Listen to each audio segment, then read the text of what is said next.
Gimbals are an awesome tool for getting all kinds of cinematic shots, but chances are you're simply just using it to follow people around at eye level, and I'm guilty of doing that too.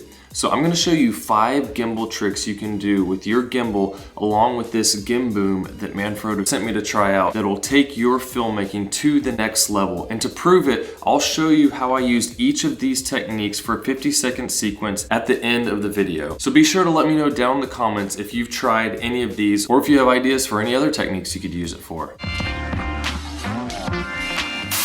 What we have here is the Manfrotto Fast GIMBOOM, and essentially this allows you to get a lot further reach with your gimbal. So instead of just having your gimbal handle, now you can go from 20 inches further all the way up to 3.5 feet with the fast twist locking mechanism of this device. And the first trick we have here is what I call the high to low shot. And this is somewhat a mixture of a crane and a drone shot, and it works great for an establishing shot where you start high and wide and you end up lower down and tighter on your subject. You do have to move a long distance, so making sure you get your ninja walk down is key so that you won't be having a lot of shakes in there to get your footage as stable as possible. Since I did have to move a long distance, it took a few tries to get it, but we finally got it right in the end. Another useful feature of the GIMBOOM is the attachment points that are at the top of the middle section of the device. This allowed me to attach my camera monitor to it and then run the HDMI cable up to my camera so that I'm able to easily monitor the footage, because when you have your camera pushed out an extra 3.8 feet along with the length of the gimbal added to that, it's really hard to see that little screen on the camera. So having something like this is definitely a necessity for being able to make sure you have your shots framed exactly how you want when it's extended that far. Which brings us to number 2, and that is the overhead shot. Before having this device, the only way I could really see getting this shot is setting up a drone and then mapping out where I want it to be, and that's a pain, and I could control it myself, but even then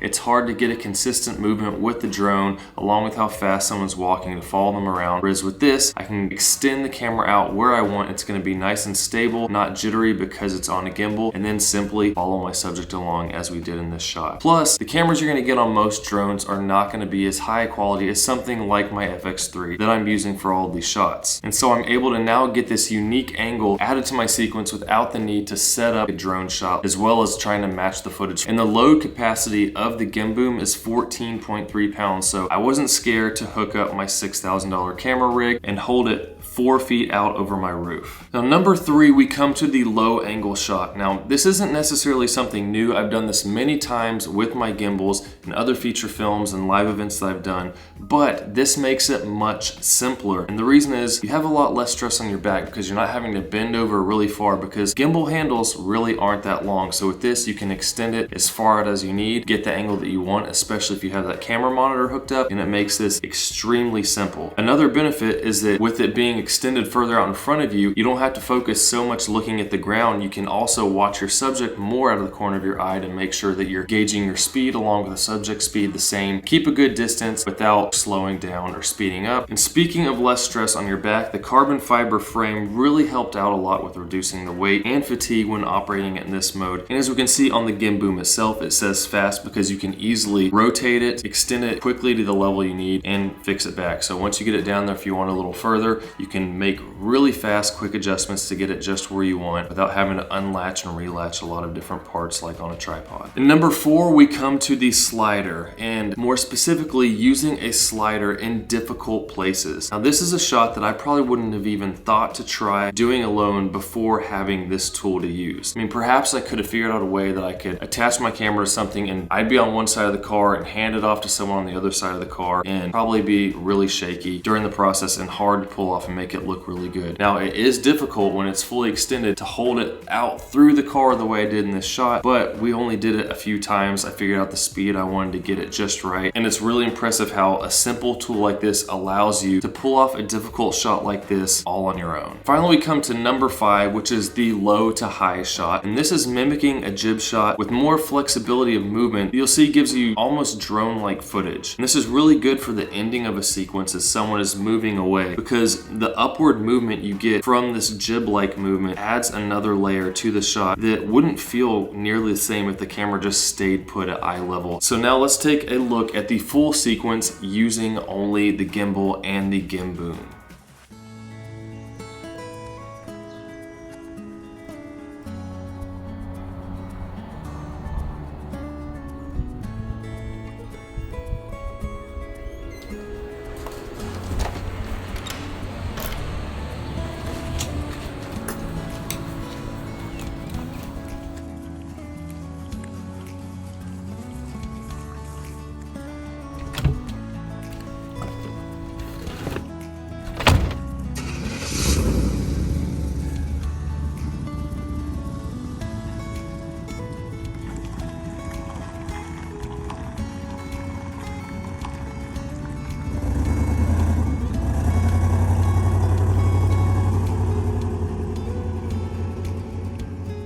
So I hope this opened your eyes to new techniques that you can use with your gimbal and a tool like the GIMBOOM rather than simply just following people around. And if you need suggestions on gimbals to use, I made multiple videos on some GIMBAL gimbals that work really well. They're compact, you can travel with them. And to go along with that, there's also the GIMBOOM mounting kit. So rather than getting just the GIMBOOM, you could get this whole mounting kit. And what comes along with it is the GIMPOD leg set, which you can attach to one of those side mounts on the upper part of that middle section of the GIMBOOM. I pretty much use this during our shoot just to set down the GIMBOOM, put out the legs and let it rest without having to just completely lay the thing on the ground and turn the gimbal off. This way I could just tilt it over. The gimbal's gonna be fine staying on because battery lasts forever on those things now. And I can easily pick it up, collapse the legs, and keep on going. The legs themselves have twist lock joints with anti-slip rubber feet. I could also see it being a cool tool to use in order to get time lapses, like when I used one of my gimbals to program a moving time lapse when I was in Italy. Well, now instead of just having only that low angle shot option, I could also set the gimbal up on the GIMPOD and have many more possibilities of angles I could get for these types of time lapses. And then also it comes with the Move system,